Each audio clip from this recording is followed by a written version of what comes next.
to really, be as successful as you can with any type of advertising, one of the things that you need to know is who is your target? Who are you actually trying to reach? There are products that, can appeal to whoever, like toilet paper, right? And there are products that are going to fit a more narrow type of demographic. And in order for you to reap the benefits of Facebook, you need to really understand exactly who it is that you're trying to get your product in front of. Who is that person that uses your product, that this type of individual is who I'm targeting. And it's best, really, if you can do it in such a way that you have in your mind one individual. So you will, if you have a product that your individual is a guy with a mohawk, he's about 24 years old, he's got tattoos all over his body, he's got a leather biker jacket on. If you get it down specifically to that, this is my target. If you can target it like that, then you have a better opportunity of, number one, sculpting your ads to appeal to that individual, and number two, selecting the right demographic information to get your ad in front of the right kind of people. All right, because now that doesn't mean other people don't buy your product. Yeah, sure they do. But when you think this is my target, this is my customer, you should try to have something in your mind, an actual individual, not necessarily a group of people, an individual. And that individual might be a single mother. She's 34 years old, and you can get as detailed as you want. She's blonde. She's a teacher. She drives, a Camaro, whatever you want, right? But try to, and it's not that you're making it up. You want to try to find out who is your customer, who buys these products. Also consider, are there people out there that would be buying your product as a gift? Is that something that, like if you sell toys and stuff, obviously there's going to be not only parents, but grandparents, uncles and aunts, things like that could possibly be interested in your product. So is that an option? Are you a brick and mortar store? Do you want to do some geographical targeting? Is the product or service that you have available something that could appeal to everyone globally, or is it something where you need to narrow it down? You need to be able to do that, because there's no point in having an ad. If you're selling something, a service, let's say that you only service a 50-mile radius of your actual store, there's no point in having that ad displayed all over the world. Okay, you're going to pay for those clicks. You're not going to use them. Split test demographics with multiple ads. I've mentioned previously the importance of doing some testing. Remember that you have the potential here, the ability to select different demographics and multiple ads within those demographics. It's very important that you consider doing that, because certain kinds of ads will appeal to different age groups. It'll appeal to different genders. Even though you're selling the same product, there's certain things that you can do that will appeal to who you're targeting. So make sure you take advantage of that. You have to have a good understanding, a clear definition of what your market is, who your market is, before you sit down to try to create your ads. It's going to help you focus on, what type of action you're trying to get. It's going to help you make a connection with them. Yeah, this is why it's so important to sit down and do this planning prior to just making an ad. Who am I appealing to? What am I trying to get out of them? What's my desired action? These things are very, very important so that when you sculpt that ad, it matches up even better. And, of course, we're still going to be tweaking the ad. But imagine if you don't sit down and think about this stuff. You don't sit down and consider who it is that you're targeting, and you just create an ad. It's not going to be very effective. Let's talk about budget. We want to go over a little bit of what it takes to get, your ad displayed, because we kind of have to try to factor things in with what it is that we're going to actually be paying. What's actually going on behind the scenes is you're bidding on what you would be willing to pay to get your ad displayed in a certain scenario. Okay, let's say demographics match, all that kind of stuff, and this is where I want to show up, right? Now, there's going to be other people that also want to show up there. So what happens is you put in your bid, and you're either going to do the pay-per-click kind of model where you're paying per click, or you're going to do the CPM model, which is per 1,000 impressions. So if you just want to get your ad displayed, no matter how many clicks, 1,000 impressions, you pay a certain amount of money.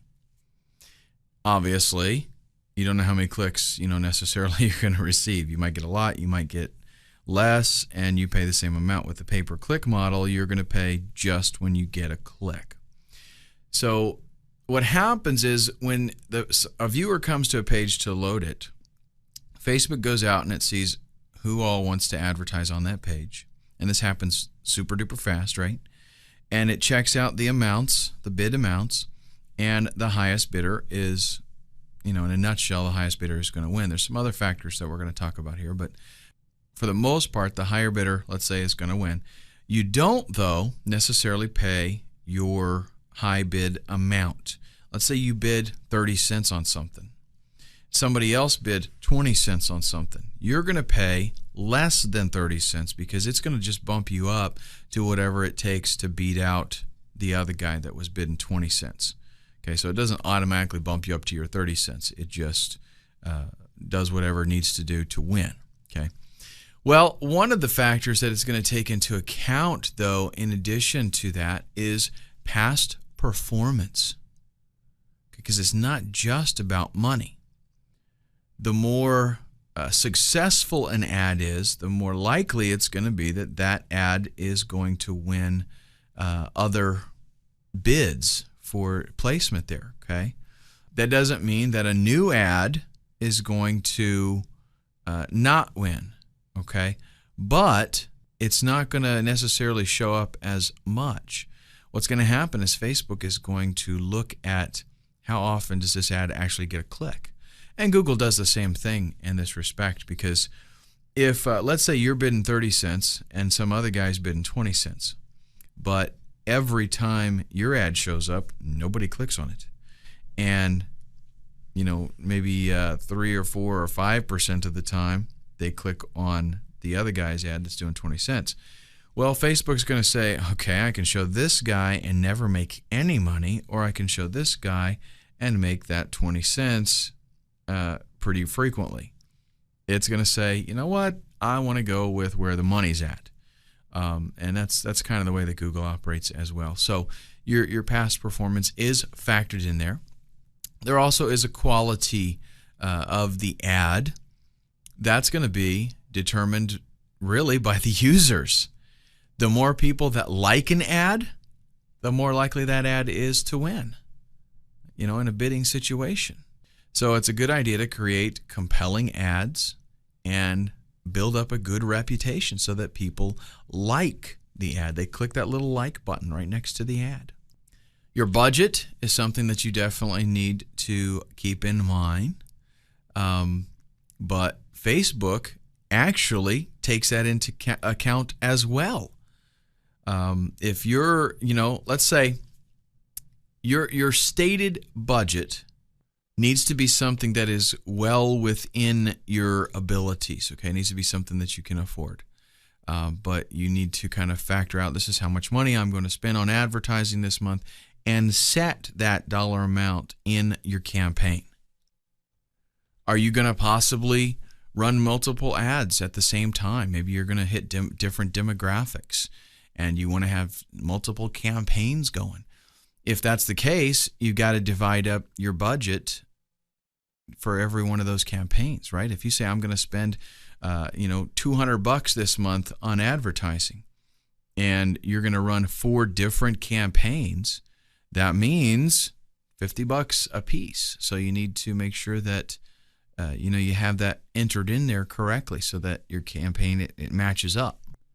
And let me give you a little bit of a technical tip here to help you maximize your revenue here. When you first start out with this, you don't know necessarily what ads are going to do well, right? So what you can do is you can lower your bid amounts so your ads aren't going to show up as much. But once you start to get some stats, you'll be able to tell, okay, yeah, this ad is outperforming these other ones. You might not be getting a whole lot of traffic because you're trying to be careful, right, with your money. Well, so all you do then is once you get some good stats there, you can say, okay, this is the ad that works better. Then go ahead and amp up your bid amounts and get your ad out there more. But now you know you're using a more effective ad. So that's a good thing that you would probably want to consider doing. Also, the campaign duration. How long are you going to be doing this? Okay. A lot of times ads, the whole campaign thing, it takes a little while to get rolling and start seeing some revenue, start seeing some profitability. You can start seeing, man, in just a couple of days, I'm seeing sales increase dramatically. Great. But you have to be able to watch that campaign, be willing to tweak some things and not expect that you're going to be getting instant sales that day. Okay, it may happen, but it may not. Then we want to consider our bid amount. How much is it worth to you to get clicks? As a business owner, whatever you're promoting, you have to understand that there's going to be a point that something is profitable and that beyond that, it becomes unprofitable. Let me give you a little bit of a scenario here, a little example. Let's say you're an affiliate marketer and you're promoting this product. Let's just say it is 16 gigabyte thumb drives, okay? And you will make $5 off of the sale of one of these thumb drives. Well, that's very unlikely because I think you can get these for $20 now, but we'll use that as an example. If you know that out of 100 people that come to your landing page, one person will buy that thumb drive, then you can say, it is worth to me to spend $5 to get 100 clicks. Right? That's like your break-even point. So if I have to spend $4 to get 100 clicks, or in other words, 4 cents a piece, then fantastic. I'm good with that. I'm making some money. Okay, I'm profitable. Well, if I have to spend $6 to get that traffic, not worth it to me because I'm losing money. So there are some things you need to factor in. You have to try to, hopefully you can get some data to estimate at least how much traffic you need to make sales, and how, like, if you can tell out of 100 clicks I make $30, then you can run the math and you can decide what it is worth to you to bid on different scenarios to get that traffic. You have to figure that out. You have to calculate it. I can't tell you bid this amount. You have to figure out what it's worth to still be profitable to you. Now we have also bid ranges. Winning bids are selected based not only on the bid amount, but also the quality of the ad and how well that ad has performed in the past, right? Well, Facebook is going to give you suggested bid ranges to kind of help you win the auctions and get a placement in there.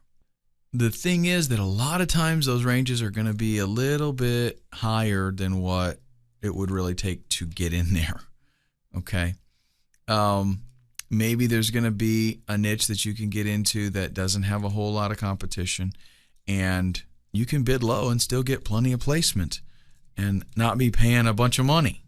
If you find a niche that is very competitive on Facebook, they're going to give you recommendations, and you might have to go with those recommendations to get placement, and you might even have to bid higher in order to get placement and beat out others. So that's something that just happens. So it doesn't matter necessarily the bidding range that you select. You want to take the time to follow up and take a look at your results. What are you actually achieving? Did you set your bids too low and you need to bump them up? Are they way too high and you could still get placement by lowering them? You have to track that stuff. Take all of this stuff into consideration when you start to think about what you're going to be spending, what you're willing to spend on your advertising on Facebook. In the next video, we'll take a look at some rules and tips.